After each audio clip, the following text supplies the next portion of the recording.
So then, married couples and jointly owned property, how is it taxed? Well, quite often we see people who just decide randomly where to put the income from jointly owned properties for married couples or civil partners. The reality is that's not how it works. It is always, as a default position, 50-50 if you have two people on the deed of ownership, so two married couples. It doesn't matter where the money came from, it doesn't matter what you did, it doesn't matter who's got the income to get the mortgage, or it doesn't matter who the highest taxpayer is, it is always 50-50. The only way you can deviate from that is to do a formal election supported by some kind of legal documentation.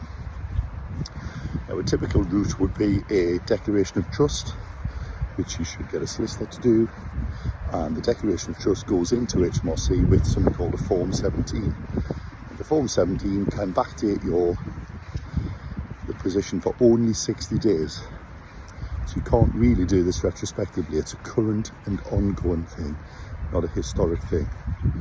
But let's say, for instance, we're coming up to the 5th of April, which we are, and you want your following year to be taxed at a different proportion to current, then you can do a declaration of trust if that is the suitable vehicle, and you can then send that off to HMRC with Form 17. From the date the Form 17 goes in, or up to 60 days before that, you can then change the allocation of the income. Would that help?